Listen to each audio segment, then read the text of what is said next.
తాడిపత్రి కాన్స్టిట్యున్సీలో వైఎస్ఆర్సీపీ నాయకుల మీద తరచూ దాడులు జరుగుతున్నాయి. ఎవరన్నా కానీ పోలీస్ అధికారుల దగ్గరికి పోయి కంప్లైంట్ ఇచ్చినా కూడా చిన్న చిన్న గాయాలు తగిలిన వాళ్ళకైతే కౌంటర్ కేసులు కూడా కట్టడం జరుగుతుంది. అంటే మీరు ఇతర అయితే గన వాళ్ళ మీకు మీద కేసు ఉండదు, లేకపోతే కూడా మీ మీద కూడా కేసు పెడతారు ప్రత్యర్థులు అనేది తీసుకుపోయినారు. ఎప్పుడు లేని విధంగా ఈరోజు తాడిపత్రిలో ఒక ఆనవాయితీగా తీసుకొస్తున్నారు కౌంటర్ కేసులు. ఇంకోటి అయితే నేను ఎన్నిసార్లు పోయి ఎస్పీ గారిని అడిగినా కూడా నువ్వు పోతే అక్కడ లాండ్ ఆర్డర్ ప్రాబ్లం ఉంటుందని అక్కడ ఉన్నటువంటి అధికారులు కూడా చెప్పడం జరుగుతుంది. వాళ్ళు ఎన్ని రోజులు నన్ను పోవద్దన్నా కూడా నాకు బాధ లేదు, కానీ అక్కడ ఉన్నటువంటి కార్యకర్తలు అంటే నేను పోకపోతే మీ కార్యకర్తల మీద తరచూ దాడులు చేస్తాడా అని చేయొచ్చు అనే ఒక ఆలోచనతో ఈ దాడులకు పాల్పడతారు. అక్కడ ఉన్నటువంటి పోలీస్ అధికారులు కూడా ఎవరైతే యాక్టివ్గా పనిచేస్తూ ఉంటారో ఆ నాయకులను స్టేషన్లకు విలంపేది, మీరు తెలుగుదేశంలోకి పోండి లేకపోతే మీ మీద దాడులు జరుగుతాయి, జాగ్రత్త, ఊరు ఇడిచిపెట్టిపోండి, మీకు ప్రాణహాని ఉంది అని చెప్తారు.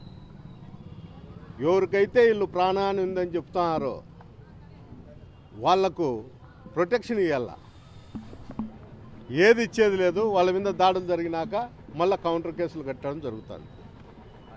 అయ్యా, నేను మీకు మీడియా ద్వారా తెలియజేసేది పోలీస్ అధికారులకు కానీ తెలుగుదేశం నాయకులకు కానీ ఇది ఆనవాయితీగా తీసుకురావకండి. ఈరోజు ఏదో మేము అధికారంలో ఉన్నాము, మేము ఏం చేసినా చెల్లుతుంది అంటే ఎవడు చూస్తూ ఊరుకోరు. ఎప్పుడో ఒకసారి తిరుగుబాటు అనేది వస్తుంది. మీ నాయకులు చూస్తే మీడియాలలో అనుక్షణము బెల్ట్ షాపులు తాట తీస్తామంటారు, బంగాకు అమ్మే వాళ్ళ మీద చర్యలు తీసుకుంటామంటారు, అధికారుల మీద చర్యలు తీసుకుంటామంటారు.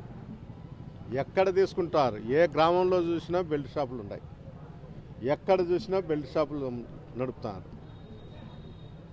నేను ఒకటే చెప్తాడా, లాండ్ ఆర్డర్ కాపాడే బాధ్యత పోలీస్ అధికారులకు ఉంది. నిత్యము ఈ 10 రోజుల నుండి తాడిపత్రి మున్సిపల్ చైర్మన్ అక్కడ జమలమడుగు ఎమ్మెల్యే మీద, ఇక్కడ అనంత వెంకటరాముడు గారి మీద, ఎవరు మీద పడితే వాళ్ళ మీద దౌర్జన్యాలు చేసే కానీ మాట్లాడే సభ్యత లేకుండా మాట్లాడడం కానీ ఇవి జరుగుతున్నాయి. కనీసం ఆలోచన చేయండి. నువ్వేదో మున్సిపాలిటీ అభివృద్ధి కోసం అన్ని వ్యాపారస్తులను అందరినీ కూడా పిలిచి నువ్వు చందాలు అడుగుతాండవు. నువ్వు అభివృద్ధి చేసేదానికి అన్ని వ్యవస్థలను చందాలు అడిగి తీసుకుంటాండవు. మాకైతే సంతోషమే. ఏంటంటే నువ్వు తాడిపత్రిని అభివృద్ధి చేస్తావు అనే నమ్మకంతో అక్కడ ఉన్నటువంటి వ్యాపారస్తులు కూడా నీకు సహకారం అందిస్తారు. కానీ 3 వ్యవస్థలను మాత్రం నువ్వు చందాలు అడగడంలే. ఏమన్నా దాంట్లో నువ్వు పార్ట్నర్షిప్ ఉండవా, లేకపోతే నీ గండనే జరుగుతుందా? మటక, గ్యామ్లింగు, బంగాకు. నేను ఎన్నోసార్లు ఎస్పీ గారికి కూడా నేను అక్కడుండే పిల్లలవి నేను ఎస్పీ గారికి కూడా పెట్టడం జరిగింది. దానిపైన చర్యలే లేవు. అంటే నేనేమనుకుంటా అంటే ఎమ్మెల్యే ఏమన్నా ఆడిస్తాడో, ఎమ్మెల్యే తండ్రి ఆడిస్తాడో, పాపం పట్టణాభివృద్ధి కోసం అందరినీ పిలిచి డైలీ మీటింగ్ పెట్టి డెవలప్మెంట్ చేయాలని అనుకుంటున్నాడు. ఇది సొంత నిధుల కింద తీసుకొచ్చి ఏమన్నా పెడతాడేమో అనే ఒక ఆలోచనతో దయచేసి చైర్మన్ గారు మీరు కూడా ఈ 3 దానిల మీద మటక, గ్యామ్లింగ్, బంగాక్ మీద అది నీ సొంతమా, పార్ట్నర్షిప్పా, లేకపోతే నీ అనుచరులు చేస్తున్నారో నువ్వు వాళ్ళని పిలిచి మీటింగ్ పెట్టి నువ్వు కన్నా వాళ్ళతో కూడా నేను చందాలు వసూలు చేస్తాను తాడిపత్రి కానీ లీగలైజ్ చేయండి.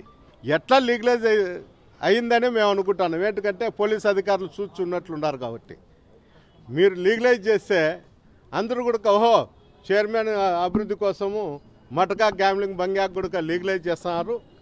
మిగతా కాన్స్టిట్యున్సీలో కూడా మీరు తాడిపత్రి ఎమ్మెల్యేని లేకపోతే మున్సిపల్ చైర్మన్ చూసి మీరు ఇట్లా గ్యామ్లింగ్ల పైన పెట్టి అభివృద్ధి చేస్తే మంచిదని కూడా మీడియా రూపంగా మీకు తెలియజేయడం జరుగుతుంది.